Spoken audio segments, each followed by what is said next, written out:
يا حبيبي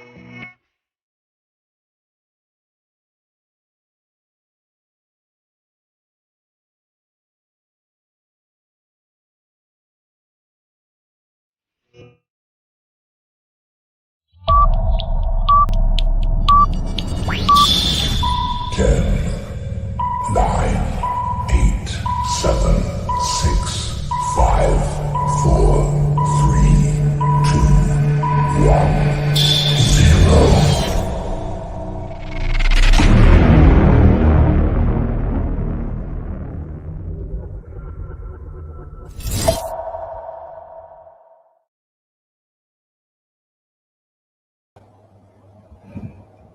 أعوذ بالله من الشيطان الرجيم. بسم الله الرحمن الرحيم.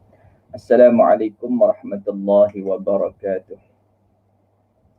InsyaAllah kita mulakan majlis ilmu kita pada malam ini dengan sama-sama kita membacakan suratul Fatihah. Kita hadiahkan kepada junjungan besar Nabi Muhammad sallallahu alaihi wasallam, ahli keluarga baginda, para sahabat baginda, kepada kedua ibu bapa kita, ahli keluarga kita, kepada guru-guru yang pernah mendidik kita, dan kepada seluruh umat Islam di dunia ini, sama ada yang masih hidup ataupun yang telah meninggal dunia. Syai'ulillahi lahumul Fatihah. A'udzu billahi minasyaitonir rajim. Bismillahirrahmanirrahim. Alhamdulillahi rabbil alamin. الرحمن الرحيم مالك يوم الدين إياك نعبد وإياك نستعين اهدنا الصراط المستقيم صراط الذين أنعمت عليهم غير المغضوب عليهم ولا الضالين.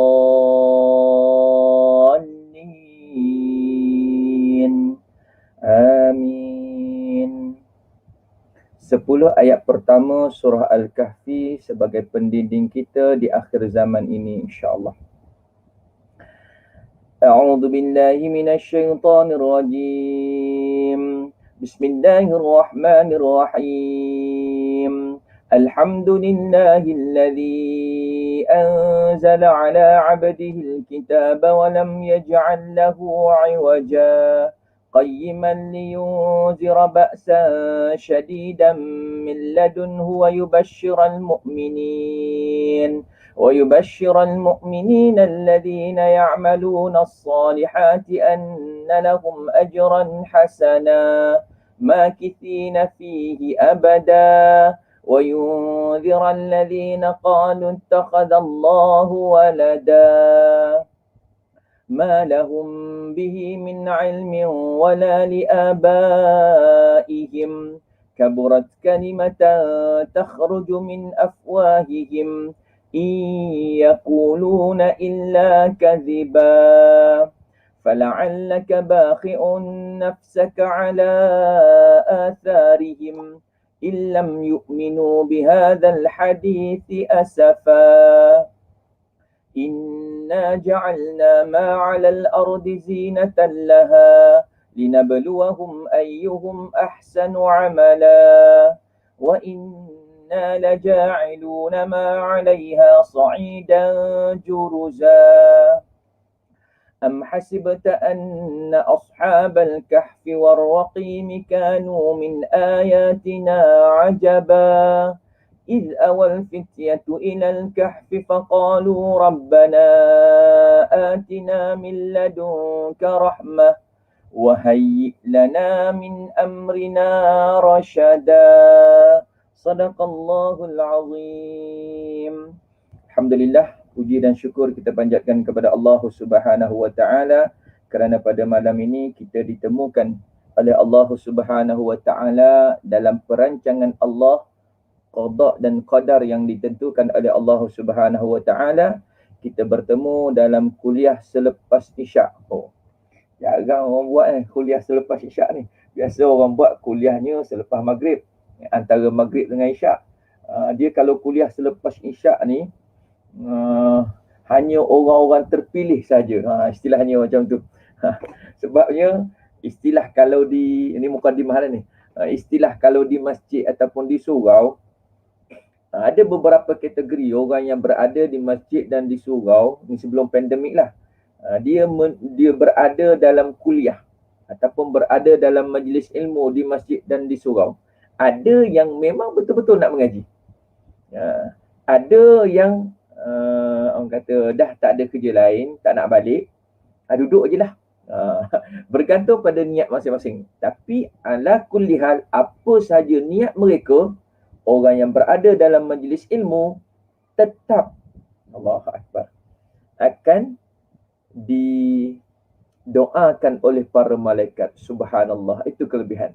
Termasuk kita sekarang berada dalam kuliah secara online. Kita mengharapkan doa daripada malaikat, moga-moga apa yang dibincangkan, walaupun perkara itu kita dah tahu, tapi menjadi asbab untuk kita lebih menggandakan amal ibadah kita kepada Allah Subhanahu wa taala, insya-Allah. Selawat dan salam kita tujukan kepada junjungan besar Nabi Muhammad sallallahu alaihi wasallam, ahli keluarga baginda, para sahabat baginda, kepada pejuang-pejuang agama Allah Subhanahu wa taala yang telah berjuang menegakkan kalimah tauhid, la ilaha illallah Muhammadur Rasulullah, sehingga kita pada hari ini dapat kenal nikmat Islam dan juga nikmat iman. Allahumma salli ala Muhammad wa ala alihi wa sahbihi ajma'in, amma ba'du. Baik, sidang penonton yang dirahmati oleh Allah Subhanahu wa taala sekalian, malam ni kita tak panjang, kurang lebih setengah jam, sebab kita nak cerita muqaddimah kepada kitab 40 hadis penawar hati. Jangan silap sebut, dia ada satu lagi kitab, iaitu kitab penawar bagi hati. Ni 40 hadis penawar hati, yang mana kitab ini disusun oleh Abu Ali Al-Banjari An-Nadwi. Itu nama gelaran dia. Nama sebenarnya Syekh Ahmad Fahmi Zamzam. Nama dah dekat tu dengan pemilik StreamYard kita ni, Fahmi. Moga-moga ada barakah daripada nama itu, dapat kelebihan kepada Cik Fahmi juga, insya-Allah. Baik, kitab ini, kenapa saya kata nak sebut berkenaan dengan muqaddimah? Sebab kadang-kadang ada orang dia beli kitab, dia terus baca masuk tajuk pertama. Ada orang dia beli kitab ataupun dia beli buku, dia terus baca. Okey, bab 1, bab 2 sampai habis, tanpa baca muqaddimahnya. Sebab muqaddimah ini ialah apa kehendak penulis. Penulis nak cerita dalam bab 1 ataupun hadis 1, hadis 2 ini, nak cerita tentang apa? Sebab kitab kita ni hadis penawar hati. Barang pasti hadis-hadis yang dikumpulkan ini ialah berkaitan dengan hati, dan apa sahaja hadis yang dituturkan oleh baginda Nabi sallallahu alaihi wasallam nak menjentik hati kita. Allahu Akbar. Nanti kita akan tengoklah dalam kupasan-kupasan hadis itu, banyaknya bila kita baca kita akan rasa, ya Allah, memang sentaplah hati kita. Baik, tanpa melengahkan masa, baik, muqaddimah Syekh Fahmi Zamzam menuturkan, hati manusia adalah tempat pandangan Allah Subhanahu wa taala. Itu penting dia nak kupas berkenaan dengan hati, sebabnya hati kita ini adalah tempat pandangan Allah. Kalau bahasa kampungnya sebut apa? Tempat jatuh pandangan Allah. Maksudnya pandangan Allah Subhanahu wa taala ke atas batang tubuh kita ni, Allah tengok kat mana? Allah tengok pada hati kita. Ia merupakan tapak semayan iman, tempat bertunas dan bercambah ke seluruh anggota badan dalam bentuk amalan yang merupakan bunga atau buah daripada apa yang telah tertanam dalam hati. Maksudnya perlakuan anggota badan kita ni semua sekali berpunca daripada hati. Kalau hatinya baik, tutur kata yang keluar adalah baik. Kalau hatinya baik, maka tangan dia akan buat perkara baik. Kakinya melangkah ke arah perkara yang baik. Telinganya mendengar perkara yang baik. Matanya melihat perkara yang baik. Asbab semuanya punca daripada hati. Sebab itulah tuan kitab kita ni nak bahas sangat berkenaan dengan hadis-hadis berkenaan dengan nak menawarkan hati kita, nak mengubah hati kita. Supaya apa? supaya betul panduannya mengikut apa yang diajarkan oleh Allah Subhanahu wa taala dan Nabi kita Muhammad sallallahu alaihi wasallam. Baik. Hati manusia adalah tempat yang telah dipilih oleh Allah Subhanahu wa taala sebagai wadah ataupun bekas kepada fitrah, akal dan juga hikmah. Hati Allah pilih. Oleh itu, hati sanubari adalah sentiasa jujur dan benar. Hati lubuk, orang panggil lubuk hati itu adalah sentiasa jujur dan benar. Walaupun terkadang mulut pandai berbohong, tangan berani mengambil sesuatu yang haram. Tapi hati, ingat, di lubuk hati yang dalam itu, fitrahnya adalah kebenaran. Baik. Hati manusia pula adalah raja bagi seluruh anggota badan. Hati manusia, hati kita ni adalah raja bagi seluruh anggota badan. Ia merupakan sumber pergerakan dan tindakan. Maka apabila hati itu baik, akan baiklah seluruh anggota badan. Dan apabila hati itu rosak, maka akan rosaklah seluruh anggota badan. Ini dijelaskan oleh baginda Nabi SAW dalam hadis yang berbunyi, Ala wa inna fil jasadi mudghah idza salahat salahal jasadu kulluh wa idza fasadat fasadal jasadu kulluh ala wa hiyal qalb rawahul Bukhari wa Muslim. Hadis ini biasa kita dengar. Yang artinya, perhatikanlah. Sesungguhnya di dalam badan seseorang itu ada seketul daging. Apabila ia baik, maka baiklah seluruh anggota badan. Dan apabila ia rosak, maka rosaklah sekalian anggota badan. Ketahuilah, itulah yang dikatakan sebagai hati. Nabi dah sebut bahawasanya hati ini, ia sebagai pengawal. Ia sebagai raja. Maksudnya dia akan mengawal keseluruhan anggota badan kita. Allahu Akbar. Kalau hati kita baik, insya-Allah anggota badan akan baik.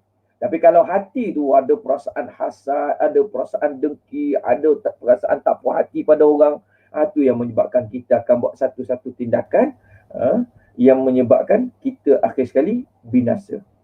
Baik. Maka hati yang baik akan menyuruh anggota badannya berbuat kebaikan.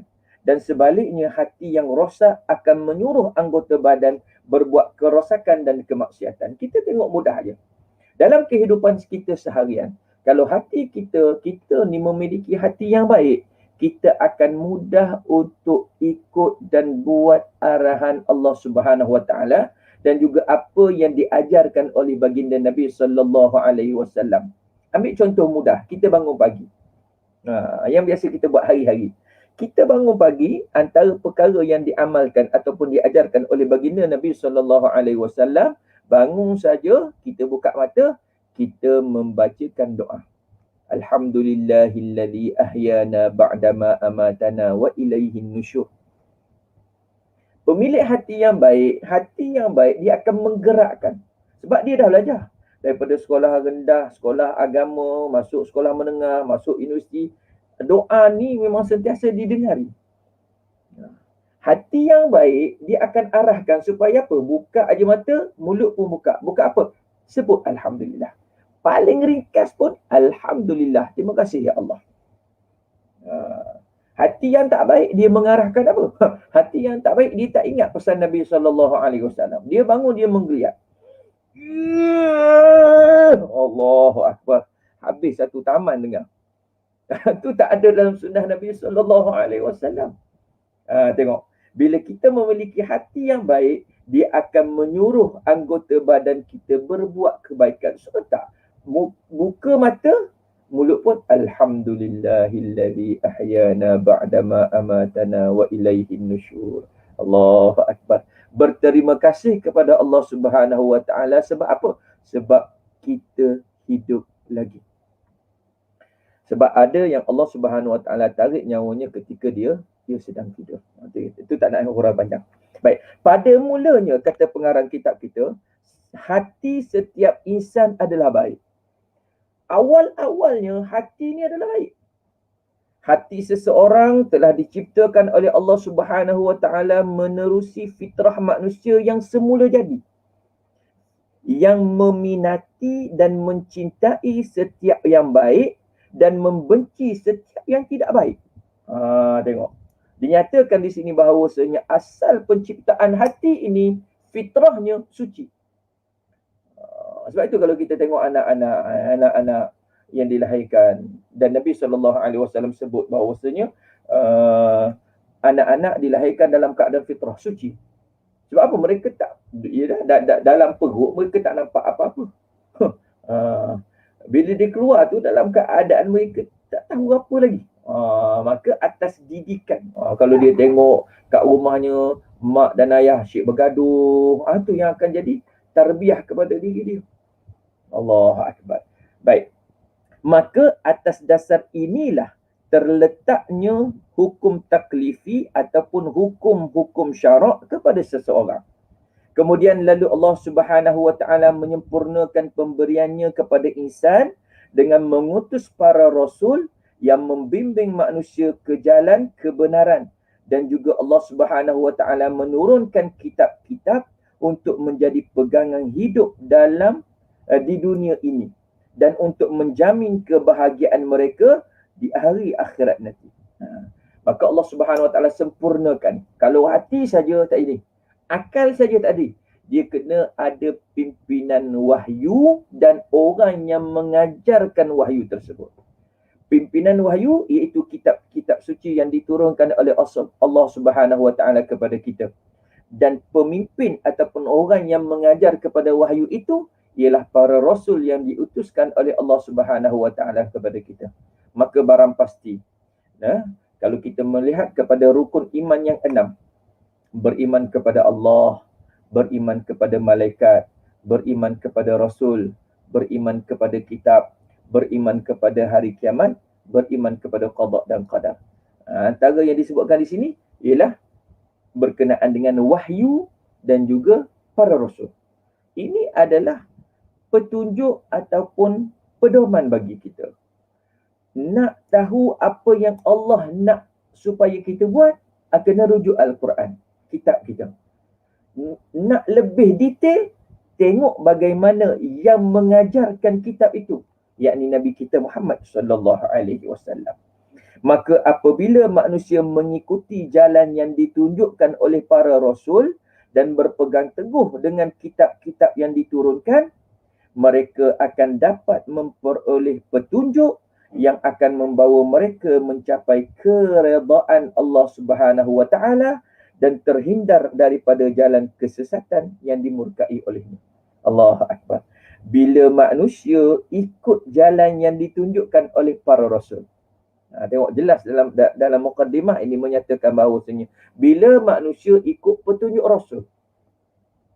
Sebab rasul-rasul ini di kalangan manusia yang dipilih oleh Allah Subhanahu wa taala, Allah sengaja mengutuskan manusia itu sebagai rasul.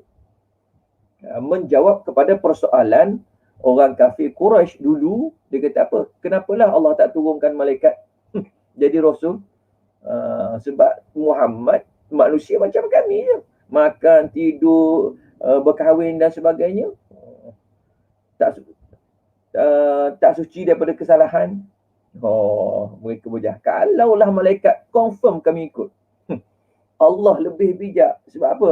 Kalau Allah Subhanahu wa taala jadikan malaikat sebagai rasul kepada manusia, memang kita tak mampu untuk ikut.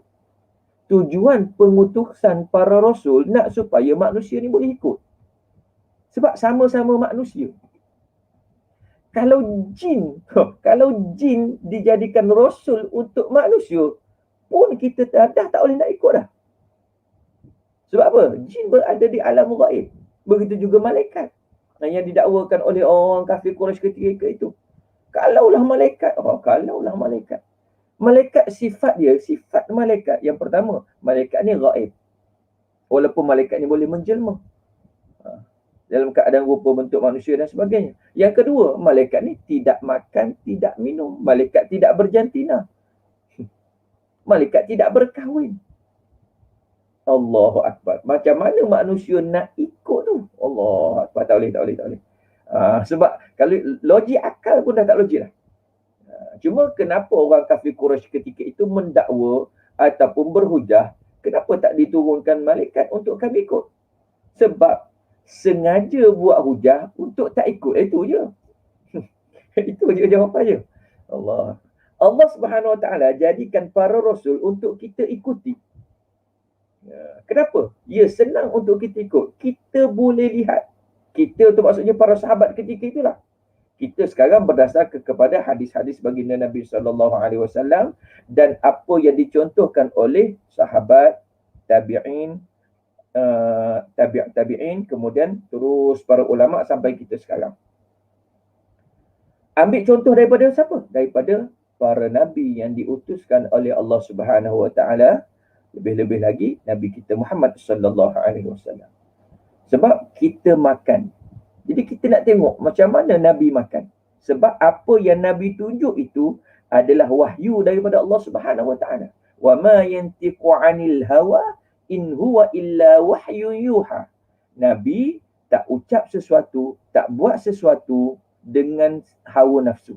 Akan tetapi apa yang Nabi ucap, apa yang Nabi tunjukkan itu adalah panduan daripada wahyu Allah Subhanahu Wa Taala. Maka barang pasti apa yang ditunjukkan oleh para nabi dan rasul adalah untuk mendapat redha Allah Subhanahu Wa Taala. Bila kita ikut petunjuk daripada para nabi dan rasul, berpegang teguh dengan kitab-kitab yang diturunkan. Ini satu hal lagi. Allahu Akbar. Allah Subhanahu Wa Taala sayangnya kepada kita hamba dia. Tak kiralah zaman Nabi mana. Allah sayang kepada manusia hamba dia sebab Allah yang buat kita. Kita bukan kata yang kita buat, yang kita pelihara pun kita sayang. Ambil contoh mudahlah. Ni mukadimah ni tak jadi setengah jam ni.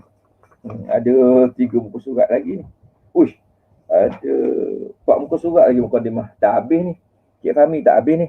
Mungkin mukadimah kita akan extend satu pertemuan lagi. Dia sebab lama tak kuliah kan ni, jadi macam tu masalah sikit. Orang kata body mic, jumpa mic je habis. Kita kalau benda yang kita jaga, kita pelihara, contohlah orang yang pelihara kucing. Allahu Akbar. Bukan dia beranak pada kucing tu. Kadang-kadang kucing tu dia tak beli pun. Kucing datang ke rumah dia. Tapi dia jenis minat, dia jaga. Sampai 18 ekor kat rumah dia kucing. Kalau kucing tu sakit, dengan tuan-tuan sakit. Allahu Akbar. Orang buat tak baik kepada kucing, tuan dia rasa Allahu Akbar. Itu baru kita kepada benda ataupun makhluk yang bukan kita cipta. Apatah lagi Allah Subhanahu Wa Taala yang menciptakan kita. Lebih-lebih lagi Allah Subhanahu Wa Taala sayang kepada kita, ya Allah. Maka Allah Subhanahu Wa Taala dengan sifat rahmannya, rahimnya, maka Allah Subhanahu Wa Taala kirimkan kepada kita panduan, yakni kitab. 4 buah kitab yang diturunkan oleh Allah Subhanahu Wa Taala sebagai panduan. Zabur kepada Nabi Daud alaihissalam, Taurat kepada Nabi Musa alaihissalam, Injil kepada Nabi Isa alaihissalam, dan Al-Quran kepada Nabi kita Muhammad sallallahu alaihi wasallam. Sebagai apa? Sebagai petunjuk, sebagai panduan. Kita sekarang nak pergi ke mana-mana tempat yang jarang kita pergi. Kalau biasa kita pergi tak ada masalah. Daripada Taman Seri Tengah nak pergi ke Bandar Keluang, tak ada masalah. Tak sesat, insya-Allah. Tapi kalau kita pergi satu tempat yang kita tak pernah pergi, kita nak panduan. Panduan sekarang GPS. Google Map. Ataupun apa-apa ya. Kita nak panduan tu. Sebab kalau tak ada panduan tu, sesat kita. Duk pusing tempat sama. Mana? Tak jumpa-jumpa. Allahu Akbar. Begitu juga kita manusia nak hidup selamat dunia, nak selamat akhirat, lebih-lebih lagi bukan hanya selamat, dapat redha Allah Subhanahu Wa Taala, pasti dan pasti perlu kepada panduan Al-Quran, ya Allah. Baik, lalu dinyatakan oleh Allah, dinyatakan lagi di sini bahawasanya tetapi manusia ini ada mempunyai musuh yang sangat pandai dan sangat mendendam kepadanya. Kita ingat. Ingat pesan Allah Subhanahu Wa Taala bahawasanya kita manusia ada musuh. Satu, sangat pandai. Pandai dari segi apa? Dari segi tipu daya. Yang kedua, amat mendendam kepadanya. Dendam tak sudah. Allah, dendam yang tak berkesudahan. Siapa? Iaitulah iblis yang telah bersumpah di hadapan Allah Subhanahu Wa Taala untuk menyesatkan manusia. Ada kita kena ingat. Dalam kehidupan kita, iblis termasuk makhluk yang Allah Subhanahu Wa Taala tangguhkan kematian. Dia hidup dah lama. Dia diciptakan, kemudian dia hidup lebih awal daripada Nabi Adam AS, Abul Bashar, bapa segala manusia. Nabi Adam dah berapa ratus ribu tahun dah meninggal. Tapi iblis termasuk di kalangan minal munzarin, yang ditangguhkan kematiannya. Sebab apa? Dia minta dengan Allah Subhanahu Wa Taala untuk ditangguhkan kematian. Sebab apa? Dendam dia kepada Bani Adam, kepada anak cucu Adam. Dan dia telah bersumpah. Bersumpah bukan depan ustaz, bersumpah bukan depan orang biasa, bersumpah depan Allah Subhanahu Wa Taala. Apa yang dia bersumpah? Untuk menyesatkan manusia. Allahu Akbar. Baik, iblis selalu menggoda hati manusia dan ia berusaha untuk membalut fitrah suci yang ada di hati manusia dengan balutan daripada hawa nafsu, syahwat, tamak, cinta dunia dan sebagainya. Sebab apa? Sebab kalau mengikut sejarahnya, apabila Allah Subhanahu Wa Taala selesai membentuk jasad Nabi Adam AS, manusia pertama. Membentuk jasad Nabi Adam AS. Masa tu tak ada, belum ditiupkan roh lagi. Macam kita nak gambar, nak buat gambaran mudahnya, anak-anak kita main Play-Doh. Tapi kalau orang kampung tak jumpalah Play-Doh. Dia jumpa tanah liat. Main tanah liat, buat bentuk muka, kemudian tangan, kemudian ada perut, kemudian kaki, buat bentuk macam tu. Bila siap tu, disandar di pintu syurga. Ini dalam satu riwayat. Kalau saya tersalah mungkin boleh betulkan dalam komen. Disandar di pintu syurga. Lama sebelum ditiupkan roh. Allahu Akbar. Kemudian iblis pun, ini dalam riwayat itulah, iblis pun masuk dalam, sebab masa tu rongga terbuka dan sebagainya, belum hidup, masuk pusing-pusing, berhenti di satu tempat yang disebutkan sebagai hati. Dia kata tempat ni boleh makan ni, istilahnya macam tu. Masa tu dia belum bergaduh lagi, ataupun belum tak puas hati lagi dengan Nabi Adam, sebab Nabi Adam belum ditiupkan roh. Allah belum perintahkan untuk sujud kepada Nabi Adam, yakni sujud tanda hormat. Cuma dia dah jumpa tempat tu, iaitu hati. Baik, lalu dinyatakan bahawasanya iblis lalu berusaha menggoda hati manusia dan dia berusaha membalut fitrah suci yang ada di hati manusia ini dengan balutan hawa nafsu, syahwat, tamak, cinta dunia dan sebagainya. Dia berusaha. Sebab apa? Antara lain dia nak cari geng. Geng kat mana? Geng untuk teman dia dalam neraka. Sebab dia confirm, istilahnya, dia confirm akan berada dalam neraka. Jadi tak nak masuk seorang-seorang, tak best.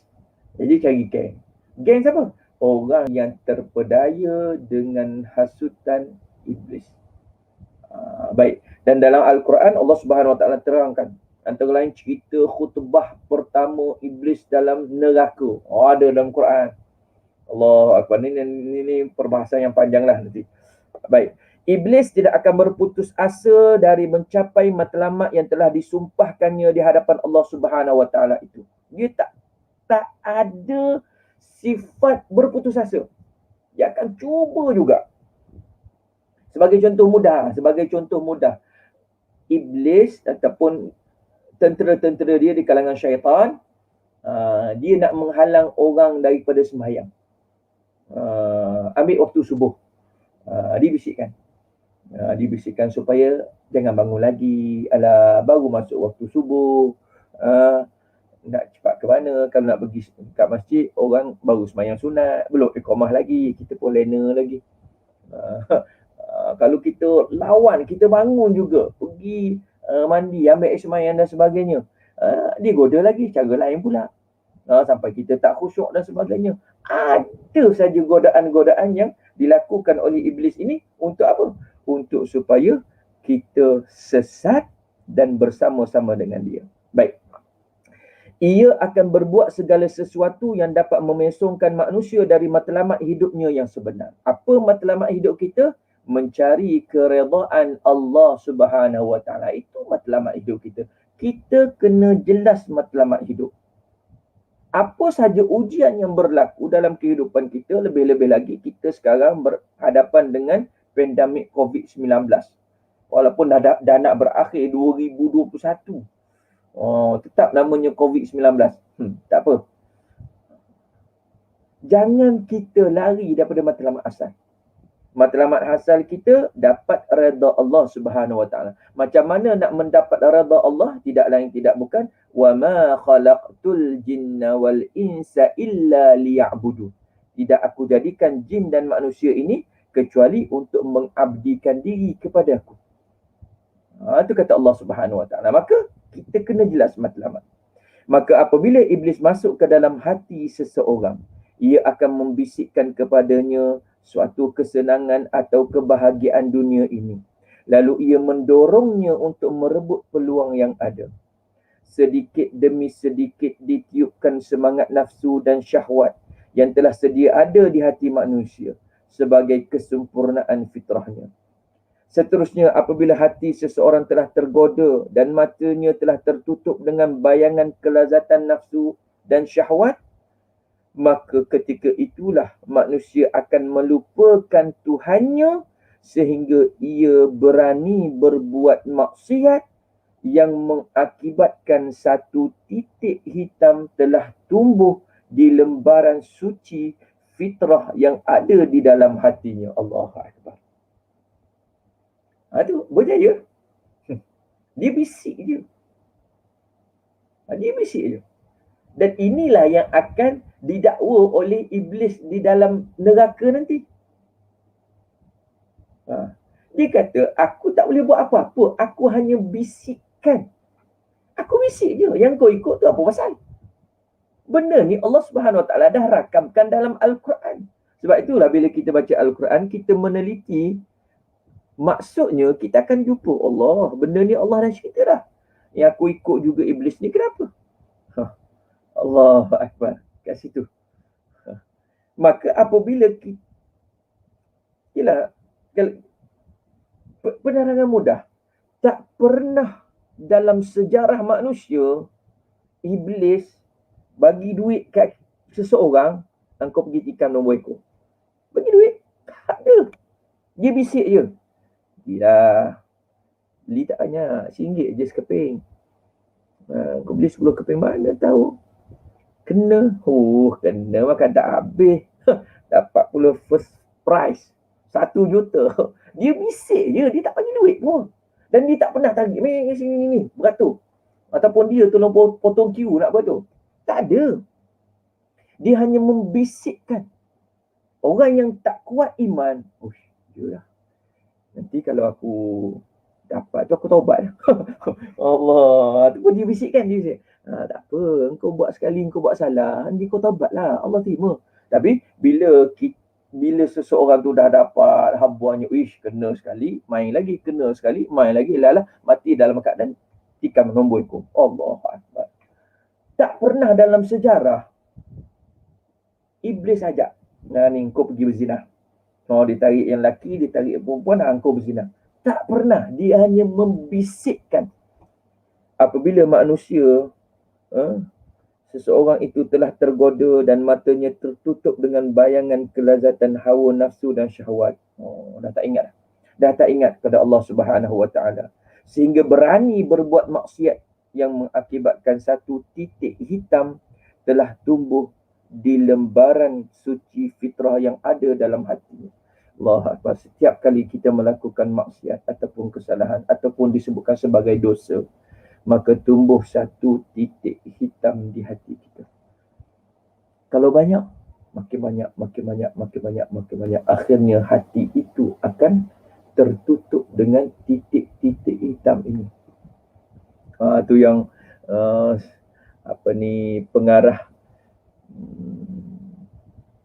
pengarah tanah kubur ke dia buat bila hati sudah hitam, cerita Astro-Oasis, bila hati telah hitam, maksudnya disebabkan oleh apa? Disebabkan oleh dosa-dosa yang dilakukan tanpa taubat. Akhirnya tertutup. Bila dah tertutup, tu yang Allah Subhanahu Wa Taala sebut khatamallahu ala qulubihim wa ala sam'ihim wa ala absarihim ghishawa wa lahum 'adzabun 'adzim. Wa lahum 'adzabun 'adzim. Apabila Allah dah kunci mati dah. Kunci mati tu sebab apa? Sebab banyak sangat titik-titik hitam. Allahu Akbar. Kita takut. Kita takut kalau kita melakukan maksiat, kemudian kita seronok dengan maksiat, kita melakukan dosa dan kita seronok dengan dosa yang kita lakukan, maka titik hitam itu makin banyak. Akhirnya kita dengar Quran pun kita dah tak rasa apa. Kita dengar peringatan pun kita dah tak rasa apa. Kita dengar orang bagi ceramah, orang bagi kuliah, kita buat dia je. Apabila hati ini telah hitam. Belum tamat lagi muqaddimah ni, tapi masa sudah mencemburui kita. Dia ada 3-4 muka surat. InsyaAllah lah kita akan sambung dalam pertemuan yang akan datang. Sebab lepas ni pun saya nak buat persiapan untuk ada baca Yasin keluarga. Sebab ada beberapa ahli keluarga yang positif COVID-19 dan ada jiran yang masih berada di hospital, terpaksa gunakan oksigen, bantuan pernafasan. Jadi kami buat bacaan Yasin lah tiap-tiap malam. Maka bab hati ni kita kena jaga betul-betul. Sentiasa kita membersihkan hati yang disebutkan sebagai tazkiyatun nafs. Nak supaya hati kita sentiasa bersih. Kita tak boleh lari daripada dosa. Saya berhenti kat sini. Saya tanda kat sini mukadimahnya, saya berhenti kat sini. Kita tak boleh lari daripada dosa. Kulli bani Adam khata'. Setiap bani Adam pasti melakukan kesalahan ataupun dosa. Wa khairu khatta'i at-tawwabi. Dan sebaik-baik orang yang melakukan kesalahan ataupun dosa ialah orang yang segera bertaubat. Orang yang bertaubat. Maksudnya kalau kita terbuat, bukan nak buat, terbuat, tak sengaja buat. Kita, ya Allah, kenapalah aku buatkan? Astagfirullah. Cepat-cepat istighfar. Ataupun kalau kita dilekakan, ini isu sekarang. Isunya dilekakan. Masa Allah Subhanahu Wa Taala bagi kepada kita cantik. Semua orang 24 jam. Tapi dalam 24 jam tu ada orang dia boleh guna masa itu dengan yang terbaik. Iaitu diisi dengan amalan-amalan, dengan zikirnya, dengan baca Qurannya, dengan istighfarnya, dengan selawatnya dan sebagainya.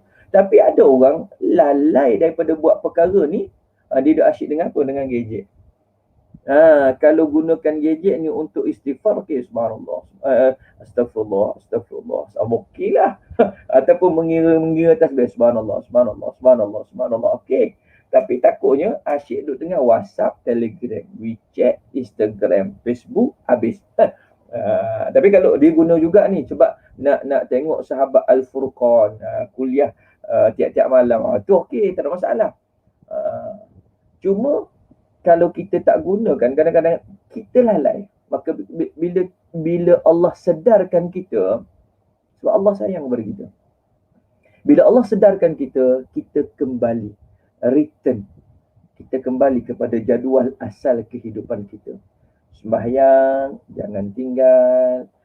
Tambah dengan sembahyang-sembahyang sunat, bacaan Al-Quran, meneliti makna-maknanya, supaya ia menyejukkan hati kita, membersihkan hati kita. Akhirnya kita bertemu dengan Allah Subhanahu Wa Taala dalam keadaan hati yang bersih.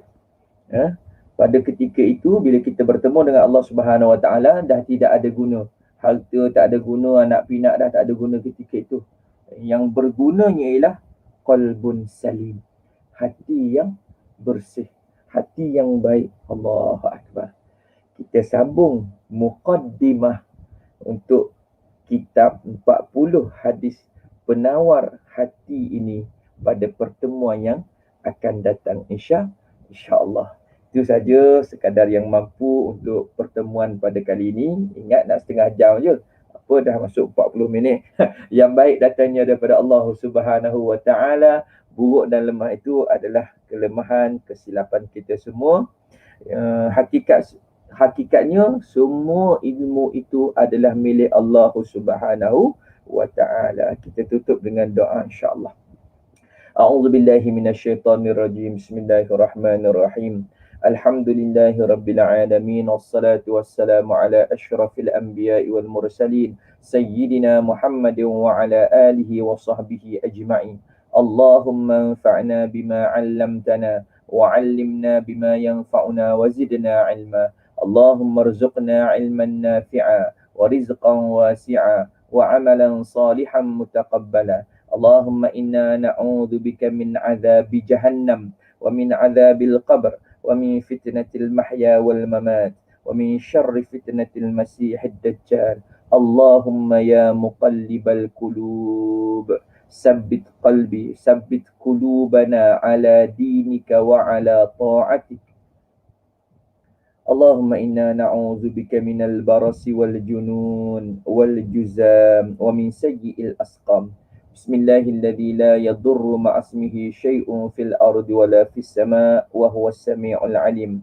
Wa sallallahu ala sayyidina Muhammad wa ala alihi wa sahbihi wa baraka wa sallam.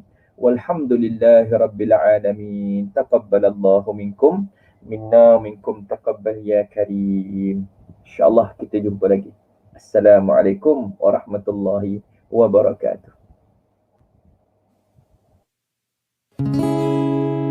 Astaghfirullah Rabbal baraya, astaghfirullah minal khataya, astaghfirullah Rabbal baraya, astaghfirullah minal khataya.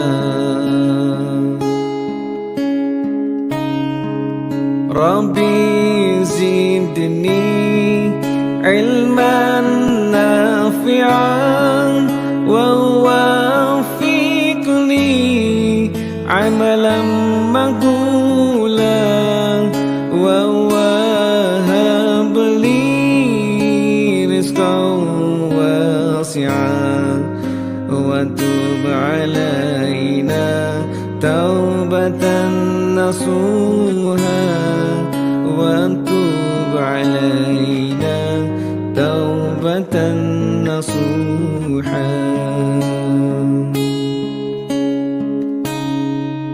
Hasbi Rabbi Jalla Allah, ma fi qalbi ghairullah, Nur Muhammad sallallahu, la ilaha illallah. Subhanallah walhamdulillah wa la ilaha illallah. Subhanallah walhamdulillah wa la ilaha illallah.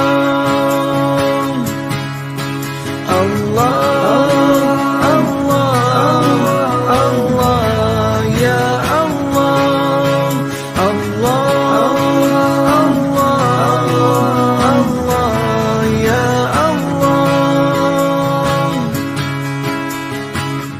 Hasbi Rabbi Jallallah, ma fi qalbi ghairullah, Nur Muhammad sallallahu ربي جل الله ما في قلبي غير الله نور محمد صلى الله ليس لها من دون الله كاشفة ليس لها من دون الله كاشفة ليس لها من دون الله كاشفة ليس لها من دون الله كاشفة لا إله إلا الله الملك الحق المبين محمد رسول الله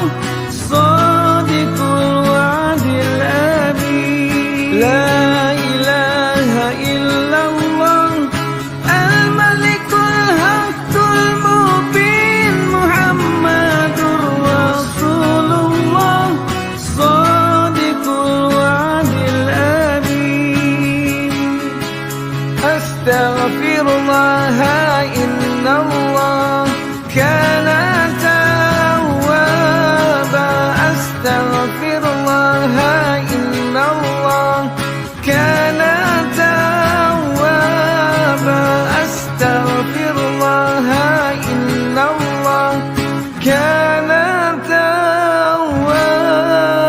توابا